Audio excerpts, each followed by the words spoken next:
remember to like, comment, and subscribe on our YouTube channel now. At Blind Community Thrift Store on YouTube, and more info about this radio reading service, Navalins, and the Blind Community Thrift Store at www.blindcommunitythriftstore.com. The Blind Community Thrift Store radio reading service will begin shortly. We will be reading local news from around the Southwest Missouri area, Monday through Friday, 10 a.m. to 12 p.m. on YouTube, KSMU, and on the Audio Reader Network at Kansas University. For more information, please visit us at www.blindcommunitythriftstore.com. Please stay tuned as our broadcast will start soon.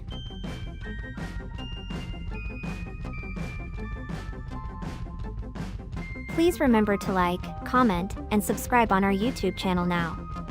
At Blind Community Thrift Store on YouTube, and more info about this radio reading service, Navalins, and the Blind Community Thrift Store at www.blindcommunitythriftstore.com. The Blind Community Thrift Store radio reading service will begin shortly. We will be reading local news from around the Southwest Missouri area, Monday through Friday, 10 a.m. to 12 p.m. on YouTube, KSMU, and on the Audio Reader Network at Kansas University. For more information, please visit us at www.blindcommunitythriftstore.com. Please stay tuned as our broadcast will start soon.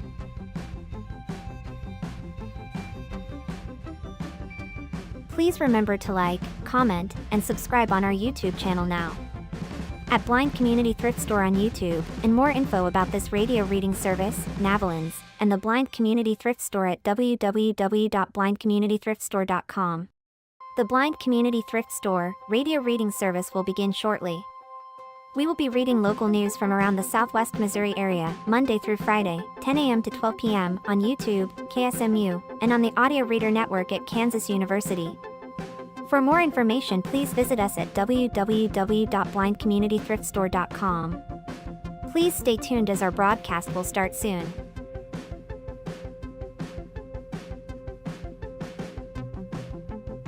Please remember to like, comment, and subscribe on our YouTube channel now. At Blind Community Thrift Store on YouTube, and more info about this radio reading service, Navalins, and the Blind Community Thrift Store at www.blindcommunitythriftstore.com. The Blind Community Thrift Store radio reading service will begin shortly. We will be reading local news from around the Southwest Missouri area, Monday through Friday, 10 a.m. to 12 p.m. on YouTube, KSMU, and on the Audio Reader Network at Kansas University. For more information, please visit us at www.blindcommunitythriftstore.com. Please stay tuned as our broadcast will start soon.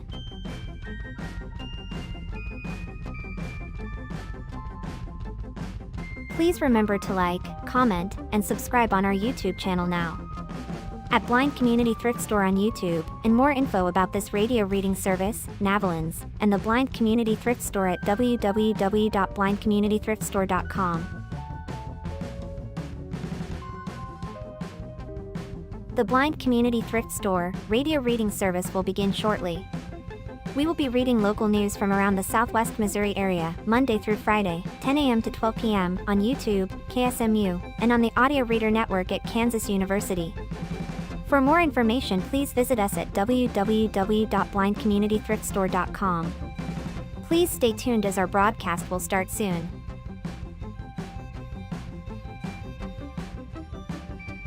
Please remember to like, comment, and subscribe on our YouTube channel now. At Blind Community Thrift Store on YouTube, and more info about this radio reading service, Navalins, and the Blind Community Thrift Store at www. All right, perfect. Well, it's orange. We'll know in a second. Yep. Did you do the University of Missouri versus Jack Henry building? That's from April 8th. a.m.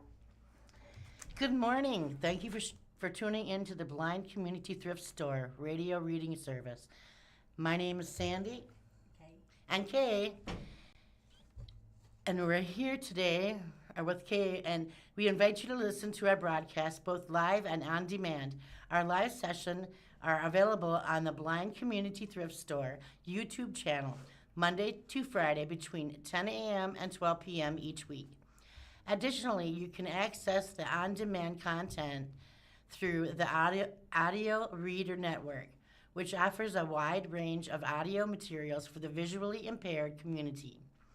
To explore the content from the Audio Reader Network, please visit www.reader.ku.edu. At the store, the site provides details accessing content via Amazon Alexa, Audio Reader Network, mobile app, and information on receiving a radio to listen to the broadcast by KSMU Radio. All broadcasts are played over KSMU's subcarrier airwaves at 67 kilohertz on 91.1 from 3 p.m. to 5 p.m. Monday through Friday. Contact Audio Reader Network for information on receiving a programmed radio. This morning from the Springfield Daily Citizen, Springfield man accused of starting a fire that killed 10 cats. The story is by Hanson Keegan. A Springfield man is being held in the Greene County Jail without bond after authorities say he intentionally started a fire in a building that killed 10 cats. Aiden Kinney, 23, was charged Friday, April 10th with second-degree arson. According to a probable cause statement written by an investigator with the Springfield Fire Department, crews were dispatched a little before noon on March 19th to a fire at a shed and a detached garage where a woman was living. The statement says the building was a total loss. The victim was not home at the time, but her 10 cats were inside and all died in the fire. A surveillance camera from a nearby residence captured images of the suspect and the victim quickly identified the suspect as Kinney, according to the statement. Prosecutors say the victim also showed investigators messages from Kinney, who had allegedly sent her that day, taunting the victim and alluding to the fact that he set fire to the building that she was staying in. The statement says Kinney was arrested on April 9th and admitted to starting the fire by placing a Taco Bell box next to the building and lighting it on fire. Kinney allegedly told investigators he had been using methamphetamine but knew it was likely the cats were inside when he started the fire. The statement says Kinney, quote, became emotional, end quote, during the interview and stated he was remorseful for the death of the cats. In asking that Kinney be held without bond, an assistant Greene County prosecutor wrote that Kinney does not have a criminal history, but his actions in the case are very concerning. It is clear he is a danger to the victim in this case. Kinney does not have an attorney listed as representing him. The location of the fire is redacted from the publicly available court documents.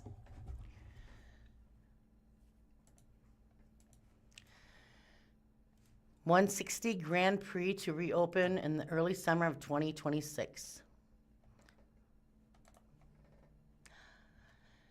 North Nixa Outdoor Go-Kart Track will be open again for the 2026 season. The attraction has closed twice since 2020. New owners Kate and Mike Henniger are cleaning up the property with the goal of reopening in early summer. The previous owner, Jackson Madera, was Katie's older brother. He died in a June 2025 vehicle crash at the age of 43, which led a 160 Grand Prix going on the market through Christian County Probate Court. We would hate to see something like this or that's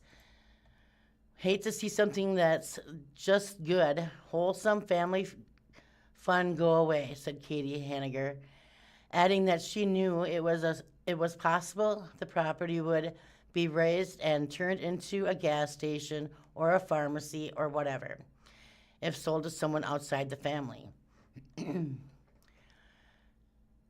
The go-karts will still be the heart of the Grand Prix lot, although the couple says they will need some cleanup work done before being ready to use. Madura and Kate Henniger grew up around the Nixa area. She moved back to Nixa about 15 years ago with her husband, who co-owns United Plumbing with her. The couple is completing some of the updates on the 160 Grand Prix to bring it back to life. They declined to state what they paid for the property, but said they expect to invest around $500,000 into the project before reopening. New 24-hour behavioral health crisis center for teens opens in North Springfield. This report by Zoe McIntyre.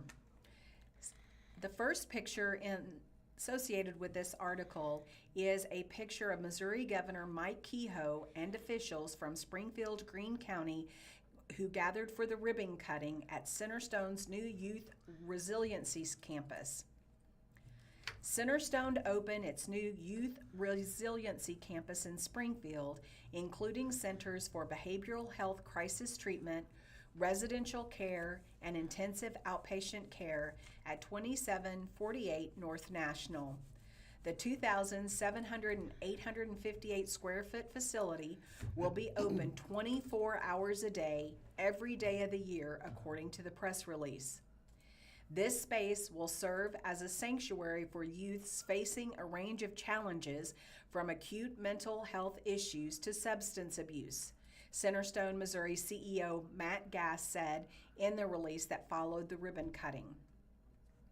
Gass stated that in addition to offering round-the-clock crisis treatment, the campus offers clients opportunities to address their needs before they escalate to crisis levels.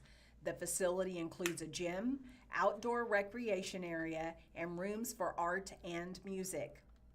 The campus's goal is to stabilize clients, identify immediate treatment plans, and help reintegrate clients into daily life. People ages 12 to 18 can receive immediate stabilization care from the crisis center for up to 23 hours at a time. The 20-bed residential care center is available for people ages 13 to 17. The $13 million project was partially funded by several budget allocations. $5.3 million in American Recovery Plan Act, ARPA, dollars from Greene County, $5 million from the 2025-2026 Missouri state budget, and $1 million from the Missouri Department of Mental Health.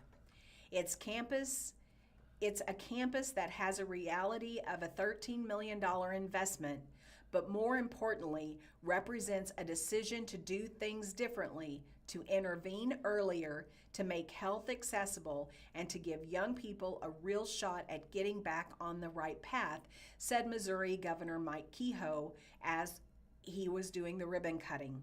This is what it looks like when we focus on results and we not just talk.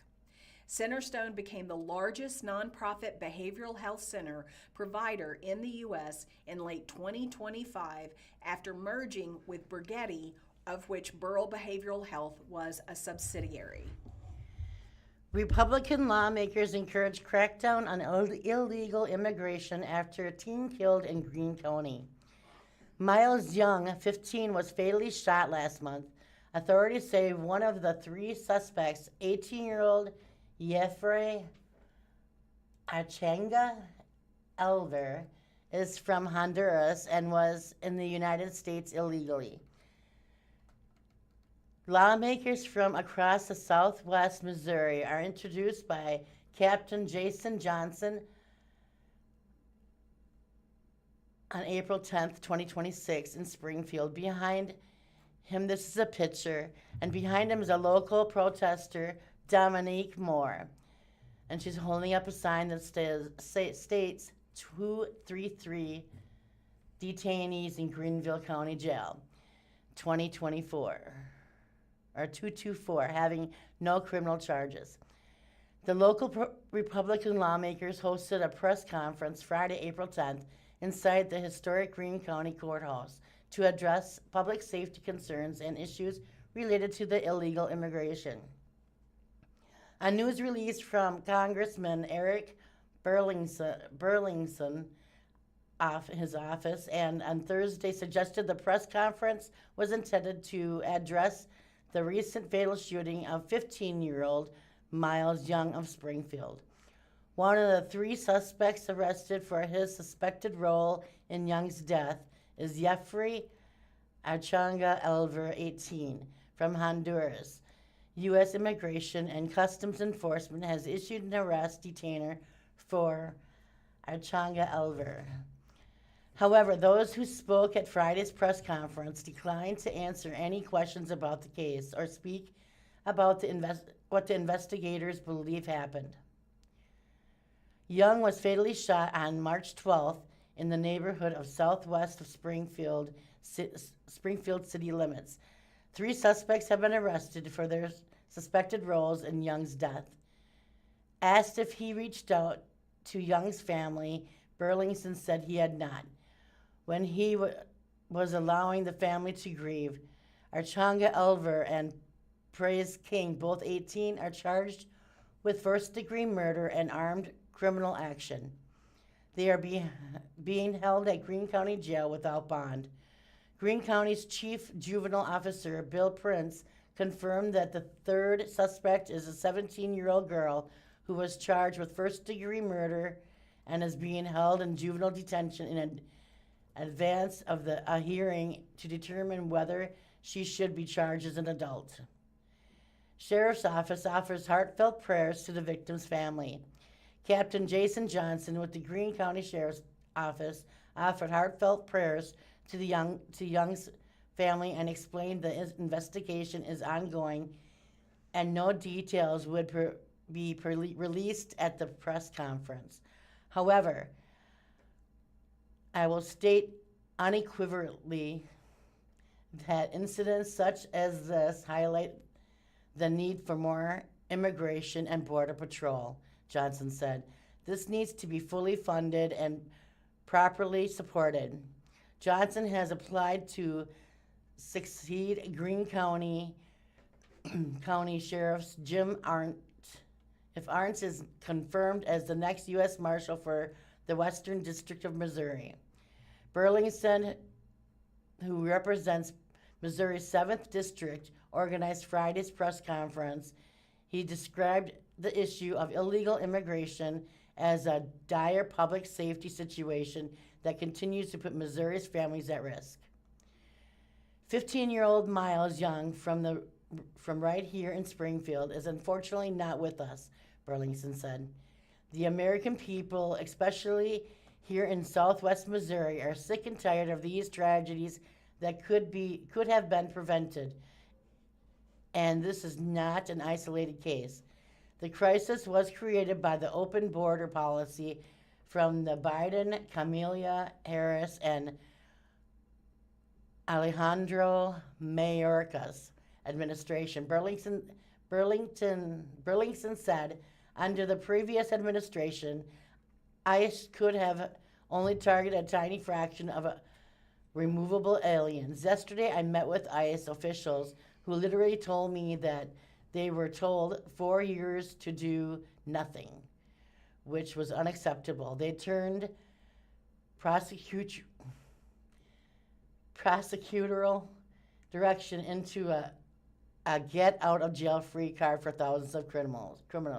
Burlington encouraged the local agencies to utilize 287G program. Burlington encouraged the city and county law enforcement agencies to take advantage of 287, a federal program authorizing ICE to delegate some immigration enforcement tasks to local law enforcement officers. If a law enforcement agency, whether it's the city police or the county sheriff's office, accepts 287, that means that for each officer that is certified with this program, the agency will receive $60,000 per year, Burlington said. This is money that is being left on the table for any local law enforcement that does not do this work. The message is simple and it's clear. Enforce the law, detain violent criminals, illegal aliens, deport Those who have no right to be here, he continued. State Representative Curtis Trent said the fatal shooting of Young underscores how much work is yet to be done on immigration enforcement. There should never be any crime committed by an illegal alien because there should be no illegal aliens in our nation, Trent said. Missouri should take a stronger action to assist federal authorities in locating, detaining, and deporting any illegal alien to our state. Trent addresses youth crime prevention efforts. A reporter printed out that one of the 3 suspects in Young's murder is suspected of being in the country illegally, and the other 2 appeared to be legal citizens. The reporter said investigators believe Young was ambushed by 3 teens and asked Trent what was being done at the state level to reduce youth crime. Court document states Alejandra Elver is also a suspect in first-degree assault case from February. The state of Missouri has committed significant resources annually through the budget to try to address the youth crime and on prevention side. Trent said in this case, if there had not been an illegal alien present in the jurisdiction, it is very likely that the scenario we're dealing with would be very different.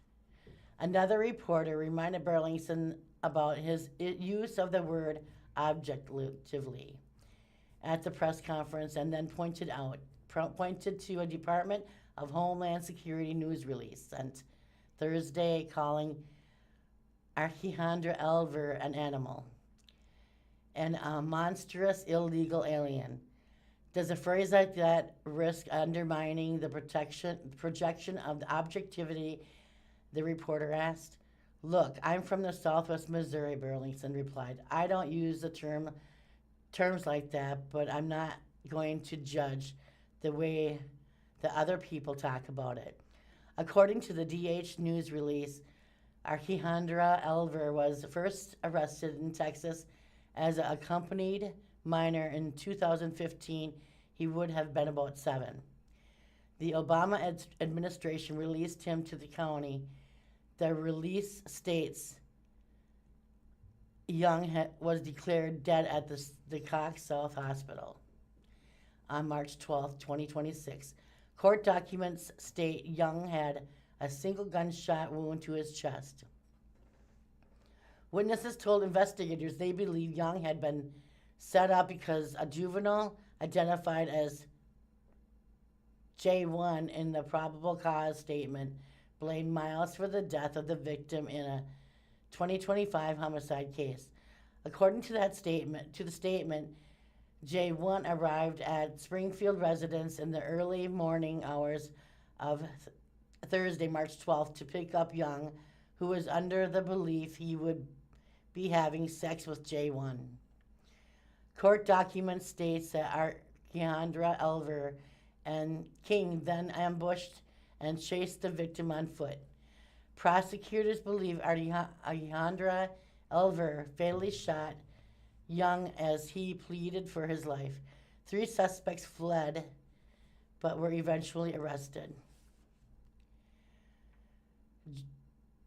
Jackie Howell is a reporter that did the story, and she's from the Daily Citizen. From the Springfield News-Leader, new Care to Learn partnership will support 12,000 Missouri students. The report is by Janice Reese. Care to Learn and the Silver Dollar City Foundation are teaming up to provide health, hunger, and hygiene resources to more than 12,000 students in Stone and Taney counties, according to a community announcement.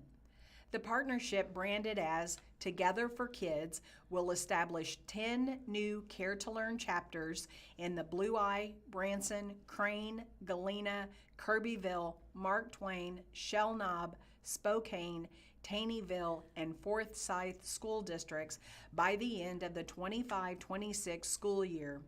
Existing Care to Learn chapters in Bradleyville, Hollister, Hurley, and Reed Springs will also receive additional support.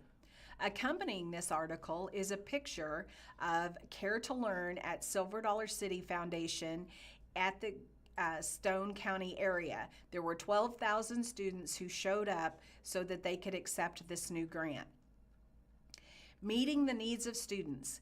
Care to Learn is a nonprofit organization that partners with more than 55 Missouri school districts to address children's health, hunger, and hygiene needs.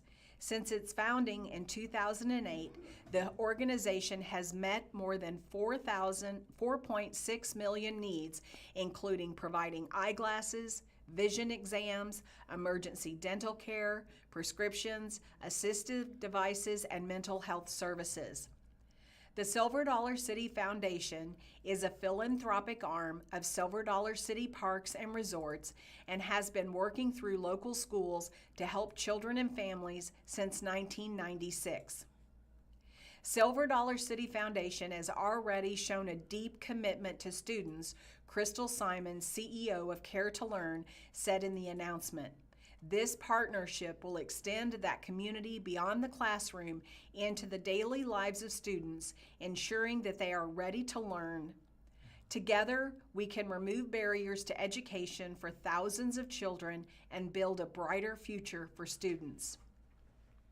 The partnership will expand the impact of the Silver Dollar City Foundation's Care for Kids program by incorporating the Care to Learn model. For 20 years, Silver Dollar City Foundation has been empowering educators to meet the physical needs of students. Mindy Honey, Executive Director of the Silver Dollar City Foundation, said in an announcement, "This partnership means we'll continue to meet those needs and many more. This partnership is about ensuring our area educators have the resources and funding they need so when they see a need, they can meet the need." For more information about the Together for Kids partnership, visit caretolearn.org/Together4Kids or email Melissa Ray, Vice President of Chapter Services at melissa@caretolearn.org. Republic Services agrees to pay $200,000 to Seattle sex discrimination lawsuit. The U.S. Equal Employment Opportunity Commission on Friday, April 10th, announced that Allied Services, LLC, doing business with Allied Service of the Ozarks, Republic Services of Ozarks, has agreed to pay $200,000 to settle a sex discrimination lawsuit filed by the federal agency in 2023. When Jamie Mendoza applied to work for Republic Services as a garbage truck driver based in Springfield in May 2020, a company manager told her that female drivers had not worked out in the past and that she should carefully consider whether she wanted the position because Republic Services would have to build a locker room with a shower for female drivers if she were hired. According to the EEOC press release at the time, the company did not have any female drivers. The lawsuit alleges that when Mendoza followed up and indicated she wanted the job, the company rejected her application and hired a less qualified man for the position in violation of Title V11, the Civil Rights Act of 1964. The EEOC further claims that Republic Services routinely failed to hire qualified female applicants for driver positions because of their sex, at least since March 2020.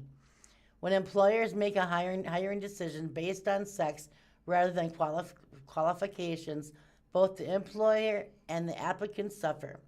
Andrea G.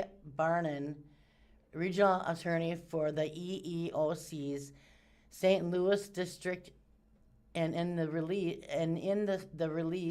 the EEOC is committed to enforcing the law to ensure that applicants are not shut out from particular jobs or industries because of their sex.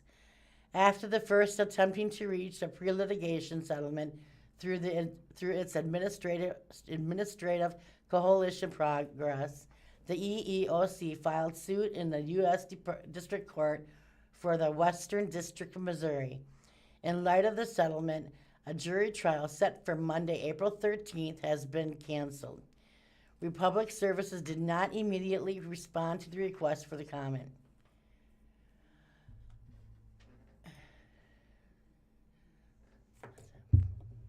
From the Springfield Daily Citizen, the Glendale Bears, how 3 former Falcons standouts reunite at Missouri State. This report is by Ryan Collingwood.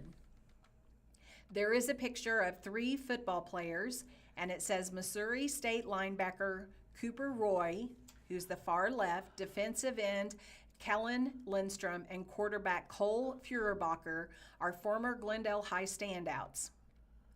There have been instances in which Missouri State quarterback Cole Feuerbacher was looked over the line of scrimmage during spring practices and spotted 2 very familiar faces, each looking to disrupt the ensuing play. Senior linebacker Cooper Roy and sophomore defensive end Kellen Lindstrom, a pair of Glendale High graduates, along with Feuerbacher, a redshirt junior, know his cadence and tendencies just about as well as anyone. They're nearly 5 years removed from helping the Falcons reach the Class 5 District 5 championship round under then head coach Mike Mock. The trio can still vividly recall their wins over crosstown rival Kickapoo and their dramatic triumphs over the likes of Camdenton and Rolla. We'll see some of our old coaches come by because we're all here, joked the 2 Glendale Bears, and Feuerbacher said. Roy, a 2022 Glendale grad and former Ozarks Conference Defensive Player of the Year, signed with the Air Force. He spent 1 year with the Academy's prep school before transferring to MSU, where he'd eventually climbed to number 1 on the Bears' depth chart as a strong side linebacker. Feuerbacher, a 2023 Glendale grad and an all-state talent who passed for a gaudy 8,000 yards and 85 touchdowns as a 3-year starter, has spent the past 3 seasons on the Bears' depth chart behind record-breaking Jacob Clark. Since Clark's graduation, new head coach Casey Woods has signed experienced transfers Henry Belen from Duke and Skylar Leckhart from UTEP, pushing the number of roster QBs to 6. Lindstrom, a 2024 graduate and a 4-star recruit, appeared to be the least likely of the 3 to play collegiately in his hometown. The 6'5", 240-pound defensive end was courted by some of the nation's top programs before choosing Tennessee, where he'd spent 2 seasons but registered little playing time. When Lindstrom entered the transfer portal earlier this year, Roy was among the first to reach out. With the graduation of Devon Townley and the portal entry of the Bears and other starting defensive end DJ Welslack, MSU had a need for more edge rushers. We made it work, Roy said of his longtime teammates' eventual commitment to the Bears. He's been balling out this spring, and it's been a great experience. When Lindstrom left Springfield 2 summers ago, MSU was coming off consecutive losing seasons as a football championship subdivision member. The Bears have since gone a combined 15-12, made the ascent to the Football Bowl subdivision in Conference USA, played multiple national televised games, and appeared in the 2025 Xbox Bowl. Lindstrom was aware of the culture shift set in motion by the previous MSU staff, now currently at Sun Belt Conference member and bowl game regular Coastal Carolina. The recent hire of former SMU offensive coordinator Casey Woods to lead MSU played a significant role in Lindstrom's decision. We were just blown away by the staff, what they're doing here and trying to accomplish, Lindstrom said. I told my dad after the Wednesday scrimmage that this was the first time I enjoyed playing football in 2 years. being able to play with my friends from high school and overall enjoy the game like I once did. Instead of making the move to another school this past off-season, Feuerbacher, who was third string a season ago, opted to stay at MSU and compete and learn under the direction of Woods and the new offensive coordinator, Mark Kayla. He likes what he sees. It's faster, a lot faster than what it was, and I'm sure the defensive guys can attest to that, Feuerbacher said. We're trying to wear them out and find mismatches when the defense gets tired. Roy, who was playing both middle and outside linebacker this spring under new defensive coordinator Jack Curtis, agreed. The defensive concepts are similar to previous staff, but since I'm playing two positions, there's more of a mental load, he said. Running back Ramon Green from Nixa, safety J.J. O'Neill from Logan-Rogersville, punter Stephen McDonald from Logan-Rogersville, fullback Connor Lair from West Plains, defensive end Caden Weist from Reed Springs, tight end James Rexroth from Republic, and incoming freshman Cash Pomeroy from Marionville add to the roster's Southwest Missouri flavor. After 2 years in an unfamiliar environment in SEC country, Lindstrom appreciates the familiarity. I was lucky enough to be in a position where I could go to a school like Tennessee, but there's a lot of strain as a 17-year-old making a big-time recruiting decision. Unfortunately, I made a very poor decision, but that's not something I look back on with regret, he said. Missouri State gave me an opportunity to compete and succeed and be the person I wanted to be and dream about being. I'm extremely fortunate to have the opportunity to play football. Missouri State will conclude spring drills on April 18th at 9 a.m. at Plaster Stadium, and practice will then be open to the public. New Care to Learn partnership will support 12,000 Missouri students. I just read that. Excuse me.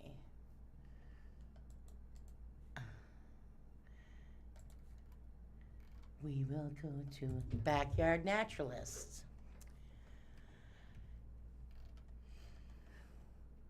Louise Wilnitzki and her husband Kent Brown maintain their home garden beds with an assortment of perennials and small shrubs.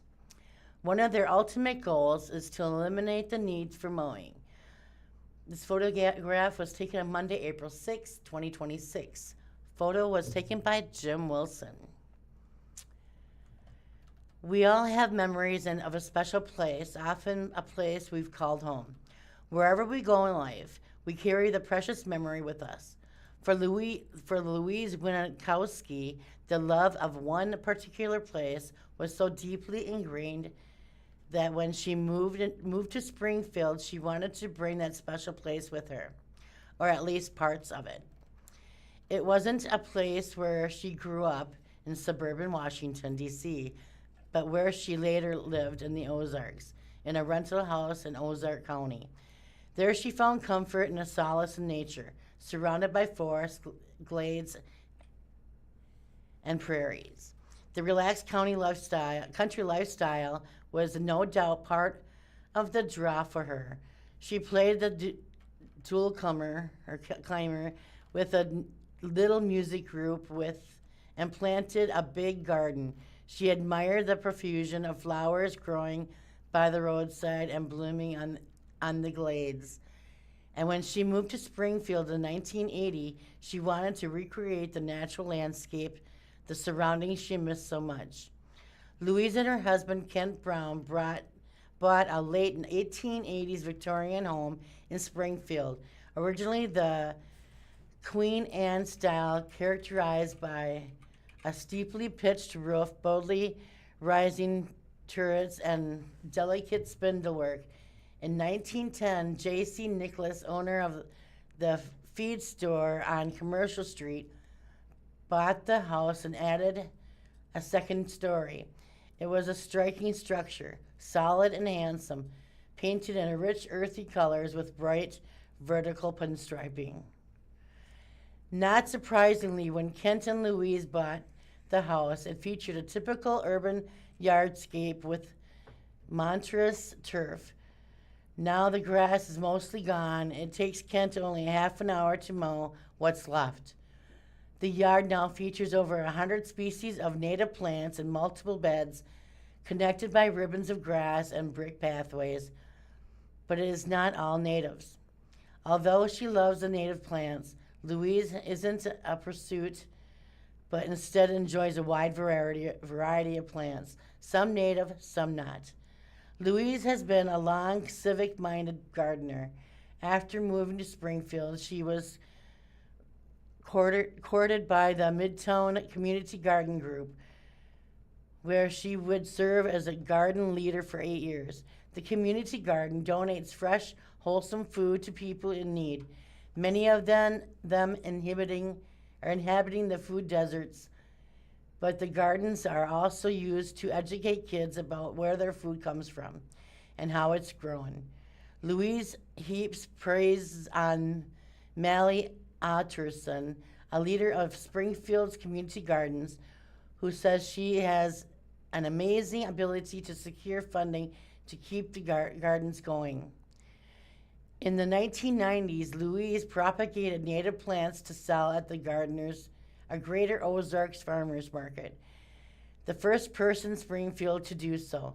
She got seeds and plants from her friends, Merv Wallace, and who later founded the Missouri Wildflower Nursery for years. She made her own potting soil and had pots scattered around the backyard. Now she mostly propagates plants for her own use, and while on vacation will often snip a few seeds from interesting plants. Louise leads me on a tour of the yard. Near the back door in full sun is her kitchen garden. Although it is early in spring, the Egyptian walking option across between cultivated onions and Welsh onions are ready a foot high. I noticed the beds intended for spinach and beets are covered by screens. Rabbits, I asked. Squirrels, she says. They dig up everything looking for nuts. We see clumps of her favorite herb, parsley, sage, rosemary, thyme, and lavender, producing an all-purpose blend of known as herb de Provence, made in famous in France cuisine. The rosemary, she says, is incredible in pork, chicken, and soups. She makes interesting spice blend by crisping sage and a dry pan with a pinch of salt. 5 varieties of lavender provide a delicate seasoning for soups, but are also key ingredient for sachet packets that she makes by enclosing lavender flowers in antique handkerchiefs tied with ribbons. Place enclosed drawers. These little bags permeate silkies with a wonderful aroma. A little further along, also in full sun, are beds of echinacea, a glade purple and yellow cone flowers, along with Artemisia plants on the sage of mugwort families with both bold and distinctive aromas, growing between the natives, low to the ground and already blooming, are violets, hennebit, dandelions, and she doesn't bother weeding them out because they provide food and habit for early spring caterpillars and bees, like bumblebees busily working near my foot, seemingly obviously to me. Other beds around the yard in the sun to partial shade hold ironweed with bold magna blooms in summer, and joey pie weed, one of my favorites, in a sunny spot. Prairie drop seed sends up slender green shoots next to clumps of oak sedge, blue fusk, black-eyed Susans, and Russian sage. In the backyard, we see thick stands of Virginia bluebells in the shade and of a dogwood tree, already leafed out and blooming with a creamy white crosses. Basking in full sun is a prairie garden. supporting Texas greeneye, goldenrod, and 3 kinds of asters. Golden ragwort, a little sweet ground cover, and an early bloomer, has taken hold in cracks between the bricks and the pathways. Each kind of plant is carefully labeled. Louise uses stainless steel markers from Kincaid Company with weatherproof laminated labels that hold up very nicely. Are the labels for visitors on her friend's tours? I asked. That's part of it, she says, but in early spring, she also needs to know what should be coming up and where. In addition, Ken adds, there is a legacy intent for labels. Ken and Louise hope that the future landowners will appreciate what grows here and continue sheep herding their carefully tended native plants. What advice would you give someone considering native plants? I asked Louise. Start small, she responds, at a small plot that you frequent, and start with plants, not seeds, which often require special care, such as keeping them moist and letting them freeze over the winter. She also suggests planting in clumps of 3 or 4 of the same species with a plan toward consolidation of color and space. A prospective grower should also consider the succession of a blooming. Unlike many ornamentals, native plants bloom in different times in the spring, summer, or fall. Use a planting plan that produces a evolving, colorful palette from spring through late fall, and think about the plant's height. Tall plants towards the back of a bed, shorter plants in the front. Or planting in a circular or oval bed, put the tallest plants in the middle.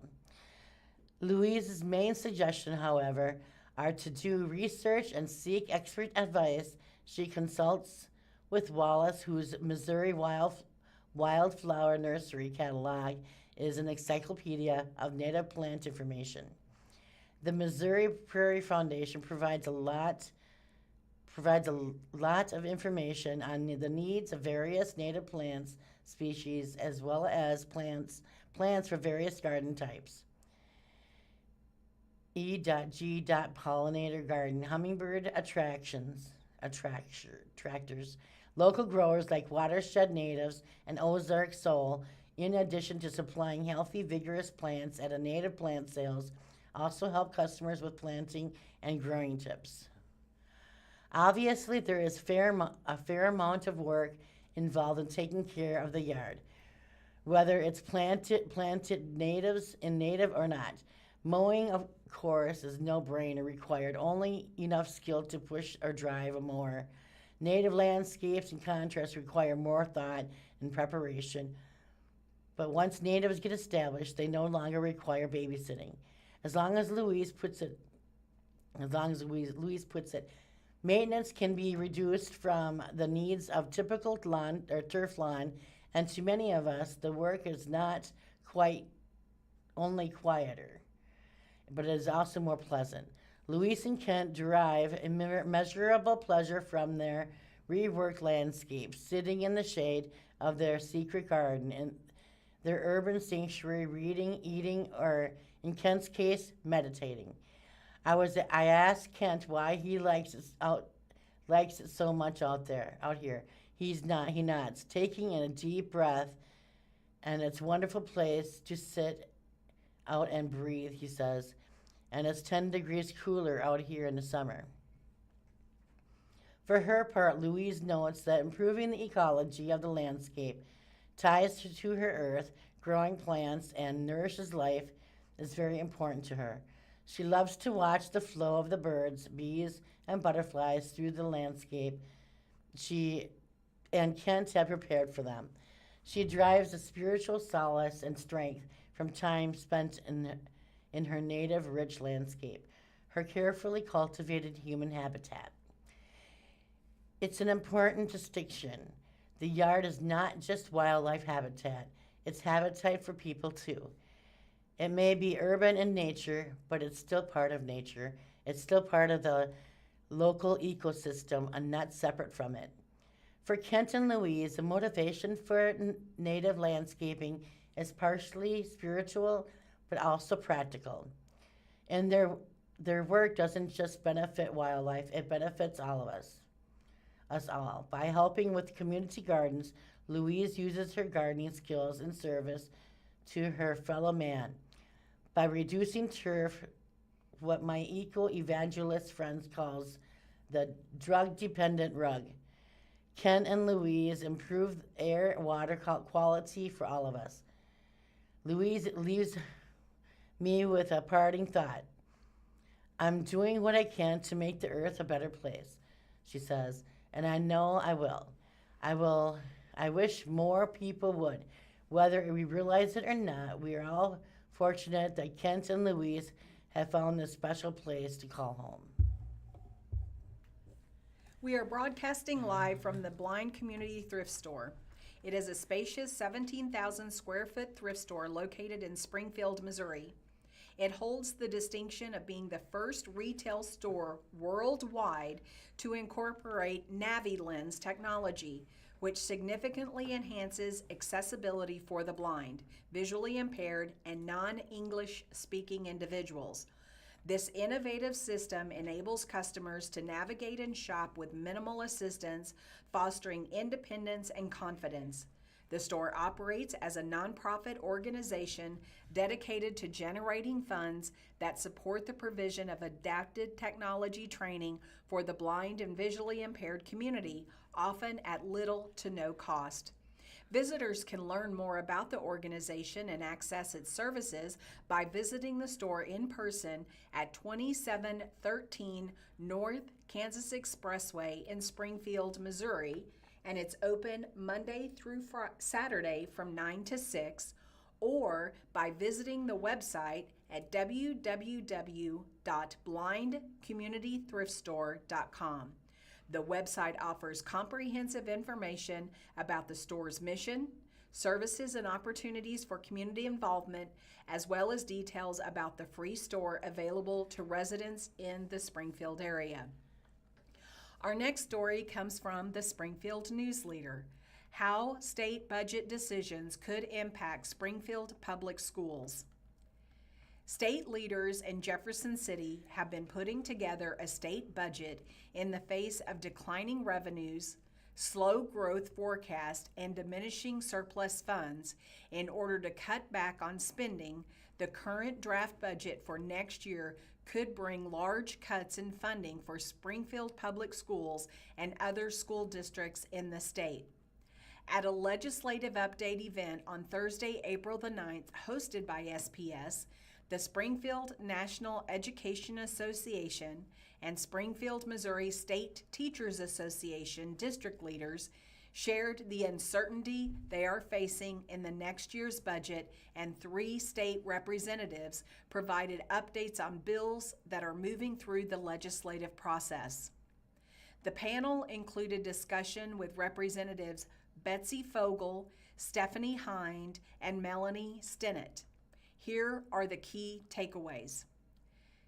While the legislative sessions still has 5 weeks remaining and budget bills could be subject to change, SPS leaders raised concerns about changes to state funding that would see minimal increases in revenue while operations remain costly in next school year's budget. The state budget appropriations have been passed by the Missouri House, but are still awaiting discussion at the Senate level.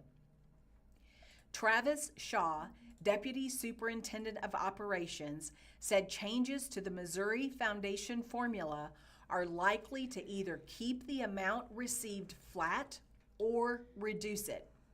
Historically, the formula has been based on average daily attendance.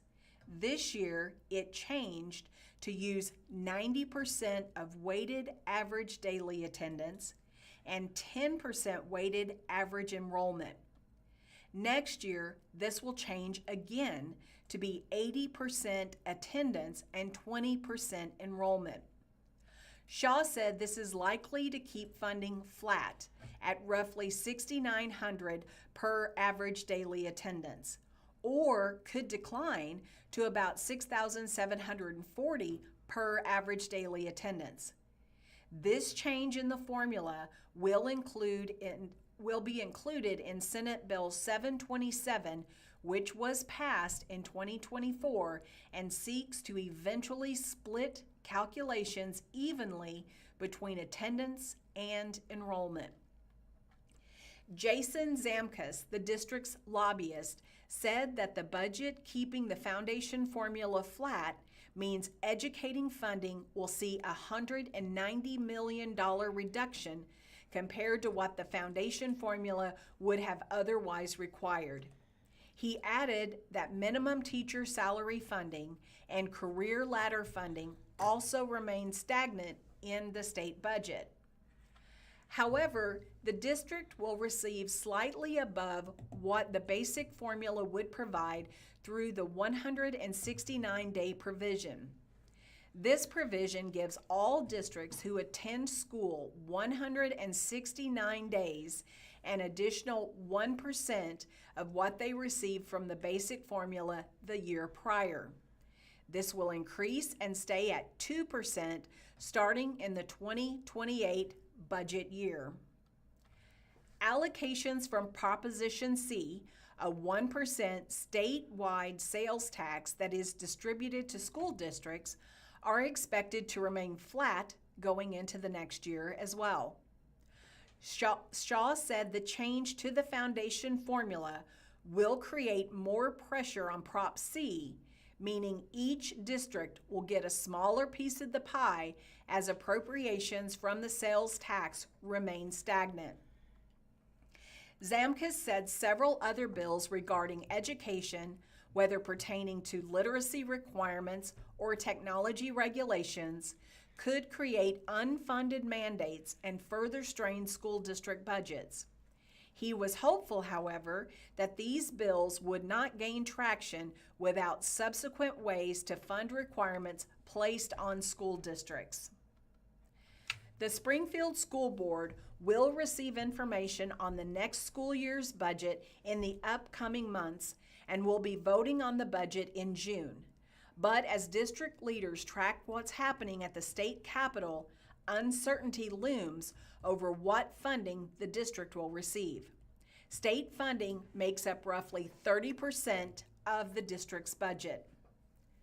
Governor Mike Kehoe's budget recommendations included reverting state transportation funding for schools back to the previous budget year's levels, with an additional 5% or $15.2 million reduction to the funding.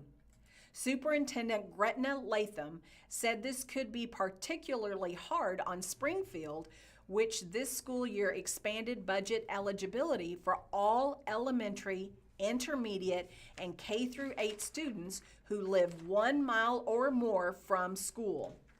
Previous eligibility started at 1.5 miles. Latham said the change opened transportation up to more than 1,100 additional students despite state funding reductions for transportation. She said the district is committed to keeping the promise of helping kids get to school. Last year, the district unveiled a multi-year transportation plan that would expand busing for, quote, choice programs and improve access to busing at the middle school level.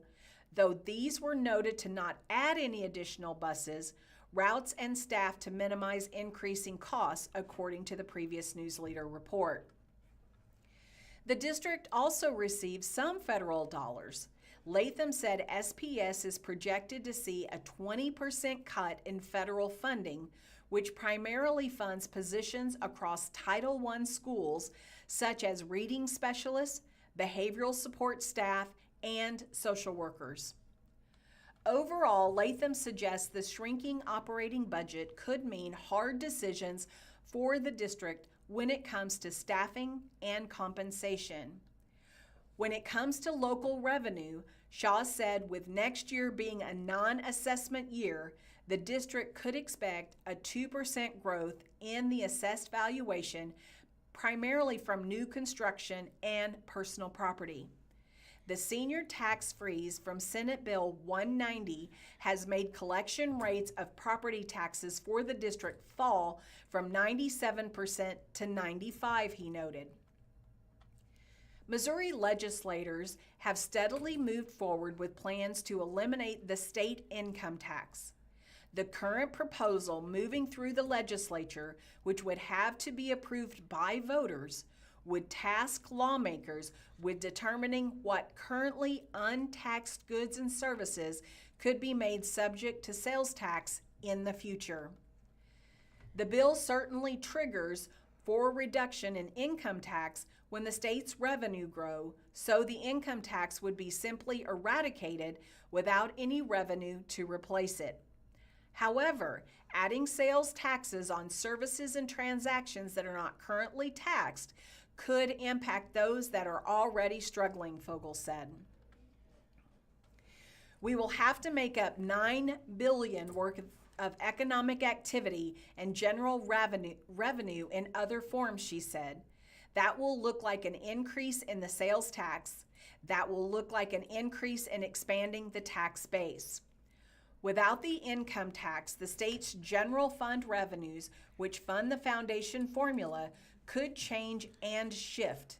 In asking a question to the panel, SPS Chief Communication Officer Stephen Hall noted the general fund is also used to fund teachers' baseline salary grants, which help districts reach minimum salary requirements.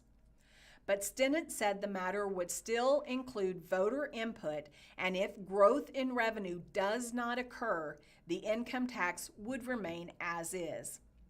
Blowing an $8 to $9 million hole in the budget isn't possible in the current version of the bill. There are triggers, she says.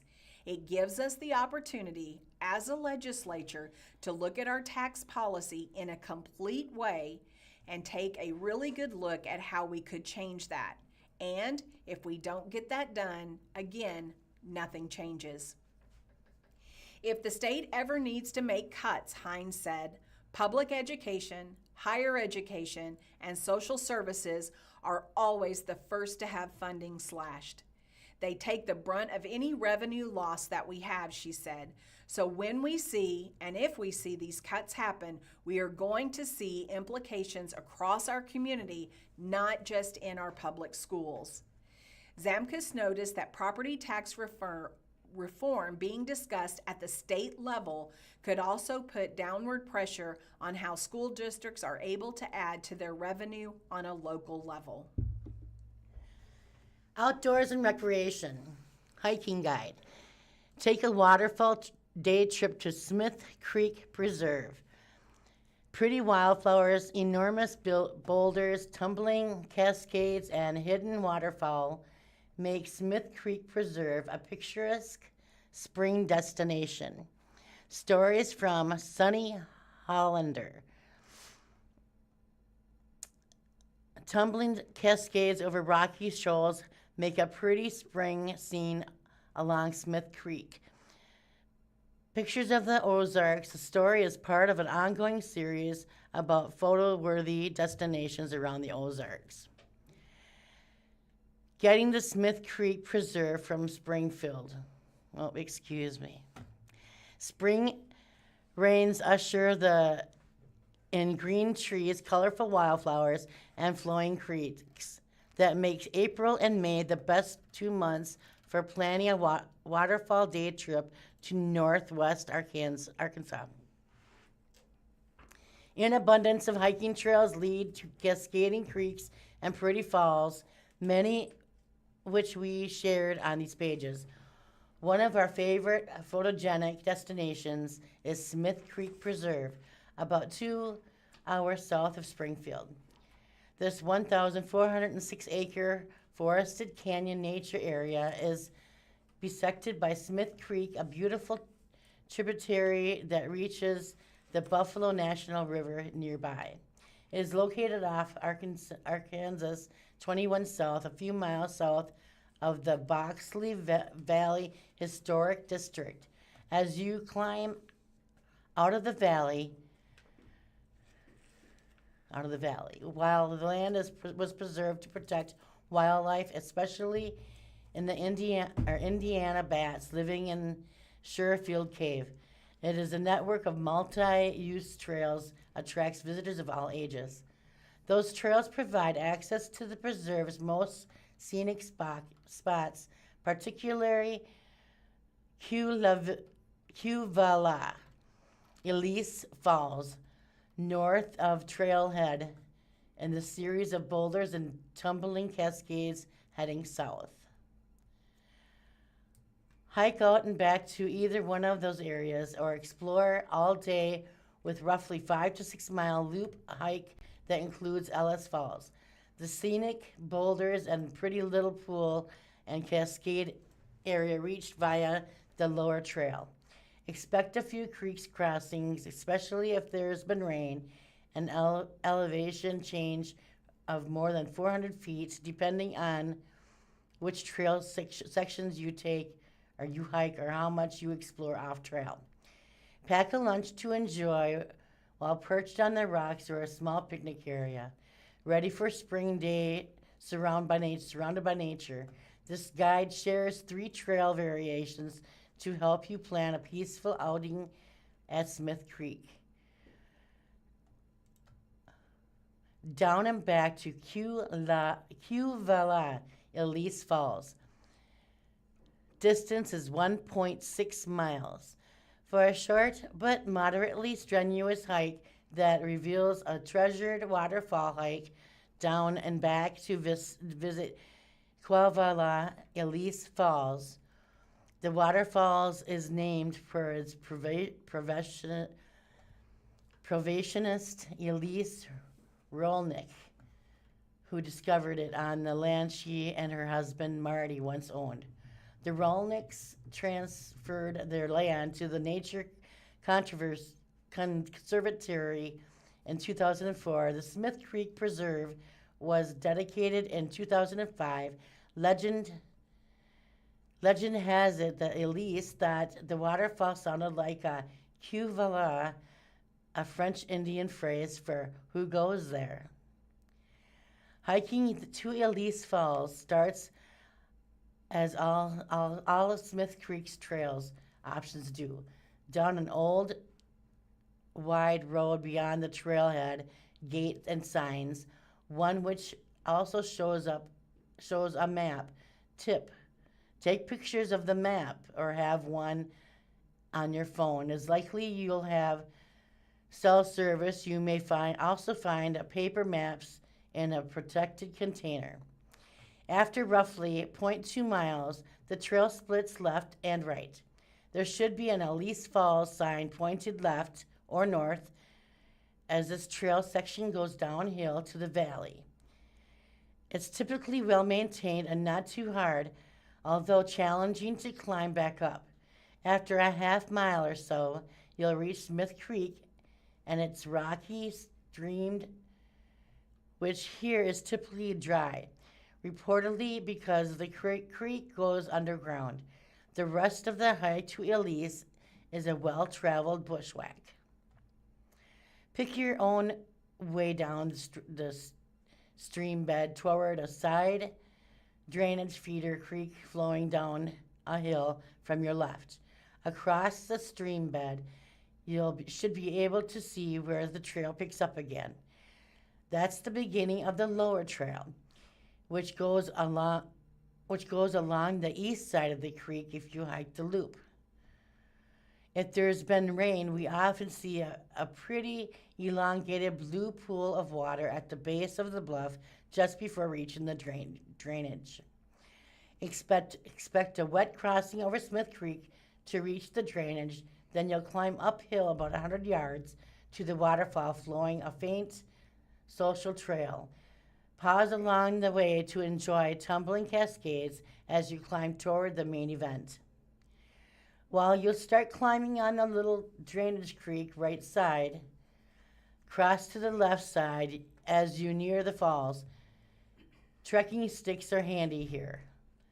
The waterfall flowing into your drainage gorge is lovely. There's not much space to stand while admiring it or taking photos, so if you hike with a group or plan to take turns getting close. If you only came for Elise Falls, pick your way to the creek bed, cross the creek and hike back up the way you came. Up and up and up. The parking area up to the parking area, down and back to Smith Creek boulders. As much as I love the Elise Falls, I usually choose the down and back trail to Smith's Creek boulder area, and if we don't have time to hike the loop and see both, more on the loop below. The creek and boulders make lots of pretty little waterfalls and photographer's dream. I've gone multiple times and still find new spots to capture. It is also a great place to go with a group because there's lots of room to explore. The boulder area isn't right off the trail. It requires some light bushwhacking down several social paths to various creeks. Go directly there and back. Start your hike down the road just past the gates. When you reach the Elise Falls, sign where the trail splits, continue taking a right. Eventually, this first big hill levels out and you'll find yourself hiking a more level path as the road trail rolls up and down towards the creek. On the Nature Conservatory map, it is called the Main Trail. If you are tracking the trail on All's Trails, it is labeled Smith Creek Road. After roughly 1 mile of hiking through the wooded area, at least the interesting part of this trail, you'll reach a bridge that crosses the drainage and your first nice close view of Smith Creek. This is one of many places I enjoy taking some photos. Just past the bridge, you'll come to a small picnic table area. A sign nearby calls this section the Harvey Williams Nature Trail, honoring a longtime volunteer. If you follow All's Trails, this next trail section is labeling the Big Spring Trail. Enjoy a pretty creek that views and photo opportunities as you continue hiking. Watch for sinkholes next to the trail on your right. Listen for water running down below. Soon after, you'll come to a wet creek crossing where pretty drainage flows from your right into Smith Creek. Crossing it isn't too hard, and there usually is rocks that you can hop. Although a friend once slipped and fell into the water here, so be aware. We typically go upstream for a couple of yards to cross. A trail from here begins to climb and can be wet and muddy in spots if there has been rain for recent days. Start watching for yellow circular arrow trail markers, which were placed at various social, unofficial bushwhacking pathways off Main Trail. This is where the boulder starts, and it's rather undefined from here. Just ahead for the creek and start exploring. It's gorgeous. I recommend trekking poles for this area, which assist you down and back between the Main Trail and boulder areas. They also help when scrambling down to the creek for views and photography. And some giant boulders line the east side of the creek. Some disrupt the creek flow, creating photogenic cascades. I have meandered with my camera up and down this area. Most people, including myself, particularly fond of an area known as Twin Falls, a couple of low cascades waterfalls below a giant boulder that makes the scene look almost surreal because it's so beautiful. Take your time, find a rock to perch on and soak in. This area is also a great backdrop for enjoying a picnic lunch. To continue and explore more boulder areas, Hike back up to the main trail and find another social trail down to the creek. While hiking back up, hug the top of the bluff for a pretty view to a turquoise pool of cascade area below. Many boulders and cascade views are best viewed from above. If you like a boulder scramble, you may discover a few more hidden cascades. After returning to the trail and hiking further uphill to get around the bluffs and steep gorge area, this destined via another social trail to more boulders and another favorite lunch spot, a wide flat rock with views of a little V-shaped waterfall between two large boulders. If it is warm enough, a pool at the base of these small falls makes a nice dipping area too. After all exploring all you like, head back to the way you came to reach your car. Or you can continue south to the primary trail until reaching what is called Big Spring. Additionally, roughly another mile, except it isn't big by Missouri Spring standards. It's cool to see water emerging from the ground to flow into Smith Creek, and I suggest hiking to it at least once. But for me, once was enough. I'd rather spend more time with my camera at the boulders. And if we want more hiking time, we add the lower trail and do the loop. Elise Falls and Boulder Area Loop. If you want to make a day of it and see Smith Creek from the east side, hike to Elise Falls and the Boulder area by doing the loop. Actually, the loop is with stems on either side. Start by hiking to Elise Falls. Find details in the first guide section. Instead of returning, find the trail that continues on the opposite side of the creek bed heading south. This is the lower trail, a 1.5 mile section. Do note that you can opt in for the 1.75 mile upper trail if you'd like by following signs. I've done it once, and like the lower trail is much better.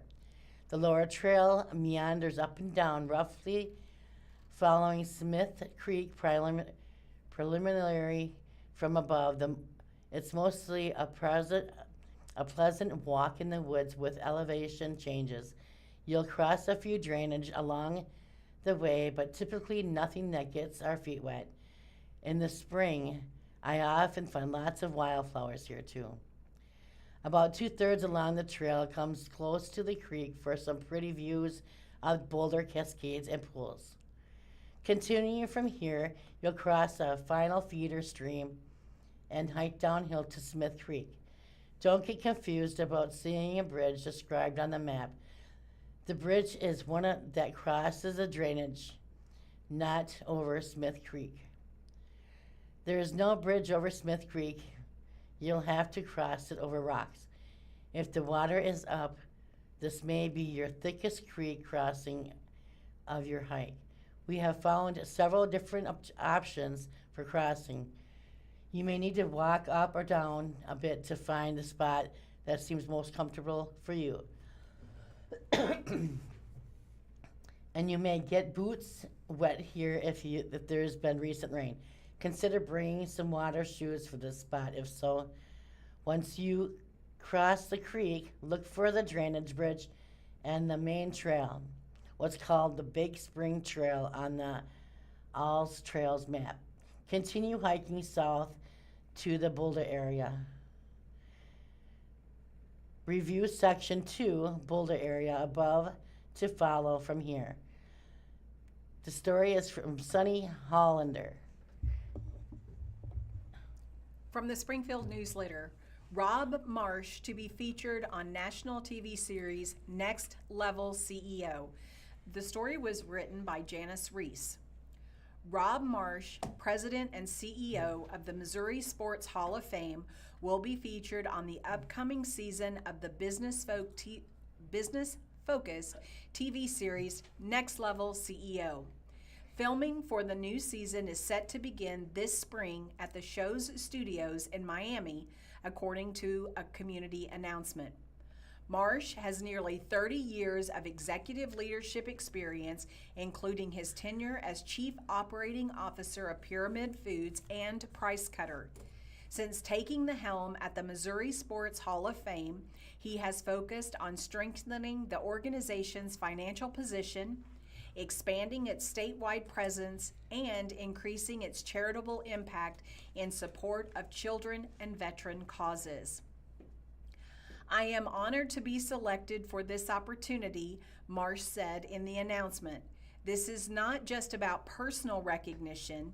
It is a platform to elevate the Missouri Sports Hall of Fame, highlight the work we are doing across the state, and ultimately drive greater impact for the communities we serve.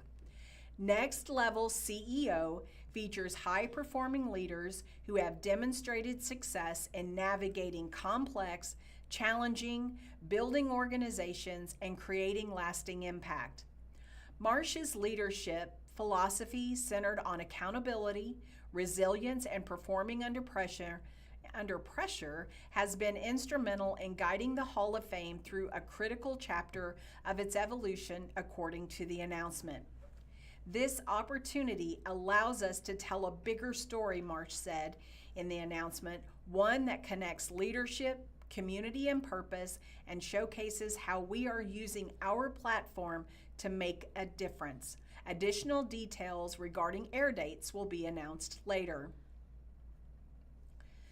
2 coffee and breakfast spots open in Springfield, with 2 more on the way. It's a good week for folks who like breakfast food and coffee in the Ozarks. 2 places have opened that offer up fresh baked goods, and 2 other places for coffee and sweets are working on their opening. Big Baby Bagels at 1427 East Cherry Street, next to the Royal, is having its soft opening this month. Its grand opening is scheduled for May 5th, according to signage. The spot is serving up bagels from 7 a.m. to 1 p.m. Tuesday through Friday. The bagel shop is in the building that formerly housed Scully's Ramen, which closed January 30th after nearly a decade of business.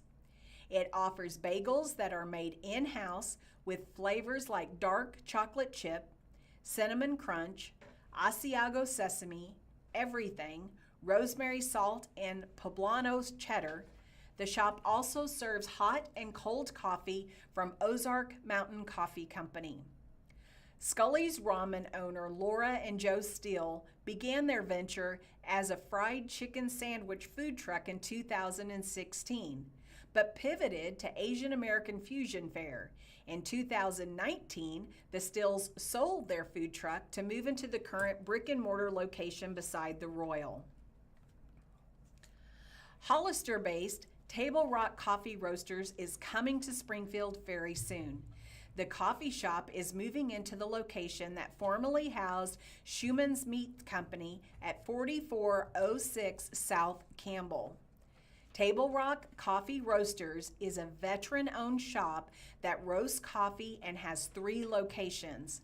It serves up drip coffee, traditional espresso drinks like cortados and cappuccinos, refreshers and dirty sodas, lattes and flavors like banana bread and snickerdoodle, and a specialty drink like Ozarks Trail, which has chocolate, Irish cream, and almond in it. The location in Hollister at 162 Industrial Park Drive, Suite C, is the company's headquarters, where they roast coffee on site while also serving it up alongside food items such as its lunch menu. One of its Branson locations at 1715 West 76 Country Boulevard is a drive-through with some outdoor seating on the 76 strip. Its 3rd location is in the Tanger Mall. 300 Tanger Boulevard, Suite 119, and offers a full menu of espresso drinks, smoothies, and specialty grade coffee. Schumann Meat Company closed around April of 2025. Owners Chad and Julie Schumann sued Patrick Nethingholm in May of 2025, alleging that he used their money to run his own businesses and to prevent foreclosure of his home, which resulted in the permanent closure of Schumann Meat Company. Middle Beast Cafe and Market has announced it will open soon at 715 West College Street. The cafe will serve up Arabic cuisine, tea and smoothies, as well as sweet baked goods. The market will carry Arabic products and spices. It has not yet announced a grand opening date. The Golden Goose Cafe is now open in the Library Center at 4653 South Campbell Avenue. It's open 8 to 5 Monday through Saturday and 10 to 4 on Sundays. The cafe offers beverages as well as baked from scratch goods like breakfast buns with sausage, egg, and cheese, as well as cookies. In addition to coffee, the menu also includes refreshers and mocktails. The Golden Goose Cafe is the first coffee vendor in the Library Center since Plymouth Coffee closed at that location in May of 2024. While the library has hosted coffee vendors since its opening in 1999, the COVID-19 pandemic ended a 12-year run for Mudhouse at that location. Other vendors like Seattle Roast Coffee and Plymouth Coffee have struggled in that spot, with neither lasting more than a year. From the Dark Room recalls how salon stylists read between the lines. Ty Barnes, a hairstylist at Victoria Health and Beauty Center, was included with client Linda Flowers as part of an October 1985 feature exploring the relationship between stylists and customers. Central to the relationship, Barnes explained was building one based on a communication and hearing both what the customer wants and what will work for their hair and face. Also important, knowing how to read between the lines. When they say, do what you want, Barnes says with a laugh, they mean explain what you're going to do. Also included within the feature were stylists from Sophisticuts, the Harlem Profiles, and the Spring Valley Beauty Salon. There is an image of a much larger collection of history-rich photographs from News-Leader's photo archives each week in the Springfield Greene County Library. Will tap into the vast collection and present an interesting image from the dark room and share its history. The image is presented in partnership between the Springfield Greene County Library District and the Springfield News Library.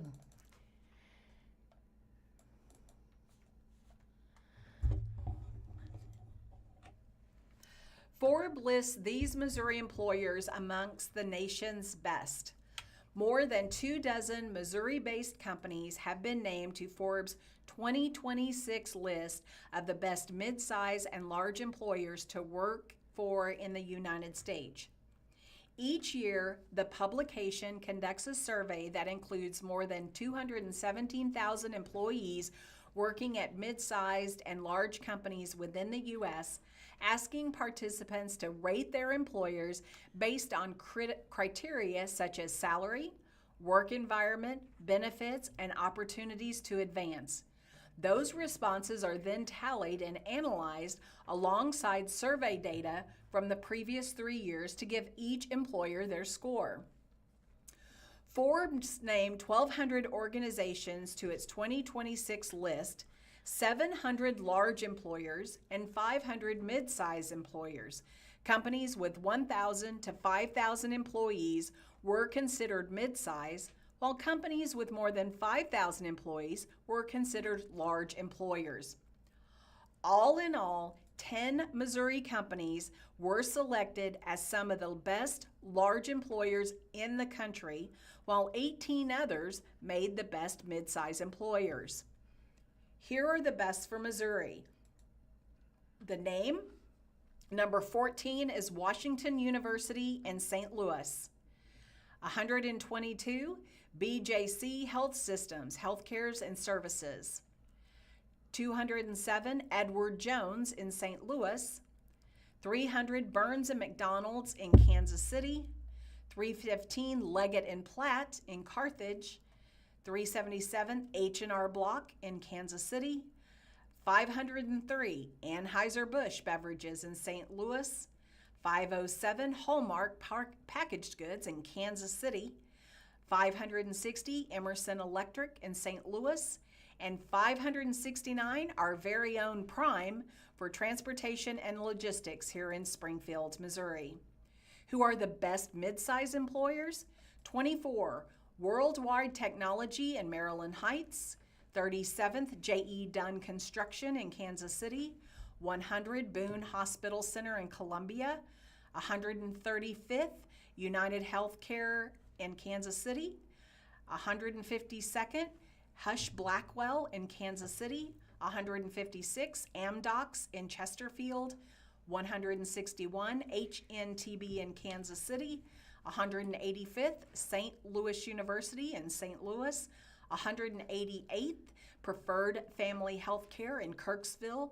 212th, Compass Missouri Health Network of Missouri in Clinton. 234th, Veterans United in Columbia. 314th, Commerce Bank Shares in Kansas City. 319th, Hellsberg Diamonds in Kansas City. 381, National Information Solutions in St. Louis. 397, Shelter Insurance in Columbia. 425th, True Manufacturing in O'Fallon. 438th, Proficient in St. Louis. And 467th was Kearney Construction out of Kansas City, Missouri.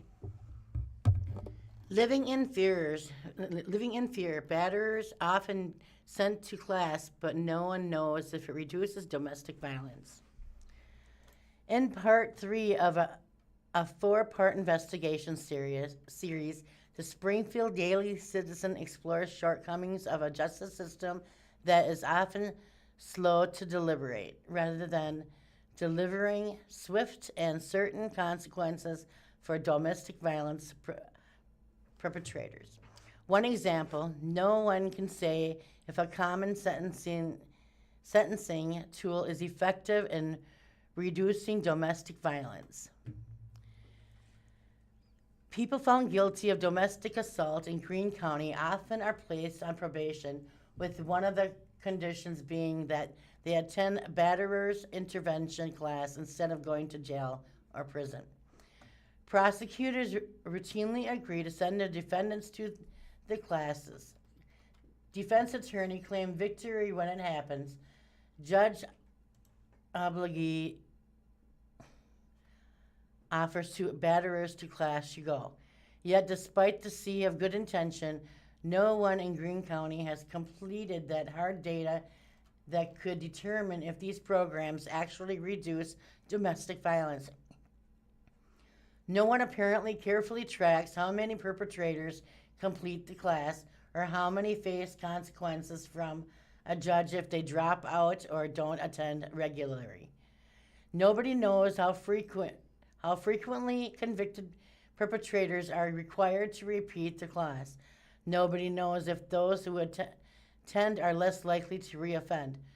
No one can say if these classes fundamentally change the culture of surrounding domestic violence excuse me, by interrupting the dynamics of power and control at play. The local batterers class instructors make a little effort to collaborate with the people and agencies that deal directly with the victims. The Missouri Department of Correction and its Division of Probation and Parole said in response to a Sunshine Law request, they do not have any statistics or analysts of batterers program. In addition, the department refused to allow local employees involved in the program to be interviewed by the Springfield Daily Citizen. Local prosecutors, judges, lawyers, parole officials, and advocates who fight domestic violence and judges acknowledge they have no Greene County completion or recidivism data. Despite the fact that courts routinely use these programs, which are paid by the offender. That would be helpful, said Dan Patterson, Greene County's prosecuting attorney, in seeking to hold domestic violence perpetrators accountable.